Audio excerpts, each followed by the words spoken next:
All right, one more little tiny tidbit today. I just got back from dinner and decided I'm still wide awake, so I might as well tear apart that other trainer amp and see what's inside it. And I've discovered a couple things, and I will share with you guys because I thought they were interesting. Some of you amp folks might find them interesting. So here we'll flip. Everybody say hello to my helper. Well, she is on top of it. She's helping me do all this stuff, aren't you, Winky? Okay, so here's the insides of this other trainer amp, which is very cool because, again, it's a hand-wired type amplifier, like the old Fenders. And this one is the one I said was a PA amp. There's four inputs back here. I'm going to go get my stick here just a second. Okay. This is my Don't Kill Me pokey stick, so I don't shock the shit out of myself. So those are four inputs, okay? And this one is input number one. Right there's the two wires going to input number one. But if you look closely, input number two has nothing hooked to it. So this thing's already been tweaked, which is really interesting because that's what I was going to do to it. But this black wire here jumps over here. Well, it was originally like this, these two, and then the other one from the number two input went here, just like that. And then a resistor over to there.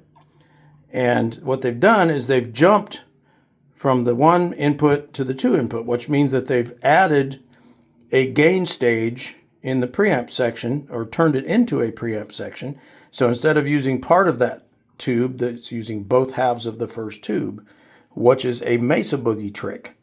So they basically started building a Mesa Boogie amp out of this thing. So what I'm going to do with it is I'm going to do the same thing with this second tube, but I'm going to stick a volume knob in between the two tubes, which will make it a distortion knob just like the early Mesa Boogie. So I'm going to use one of those knobs for that purpose. But so it'll be even more of a guitar amp when I'm done tweaking it. But this is the one I was showing you the other night that's really loud and it actually works well.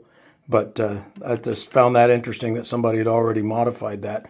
The other thing I found interesting was apparently this is a Canadian thing, which is odd, but apparently this is something Trainer did. This was on top of here. This is the shielding plate that goes on top of there, and then it goes in that cabinet. But on top of the shielding plate was the schematic. And that's how I can tell, looking here, that it was modified, because this is the original configuration.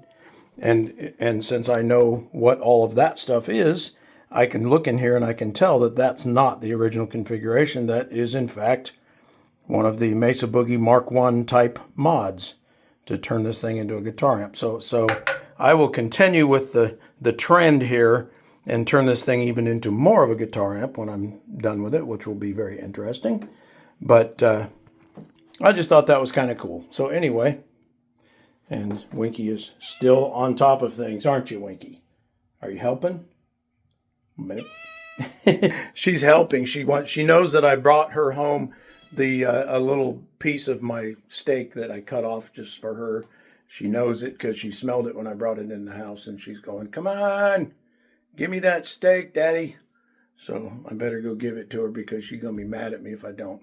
So anyway, y'all take care. More this weekend as I get through the Marshalls, but I'm going to set these two Trainer amps off to the side because they're mine, and I can work on them whenever I get time to do that.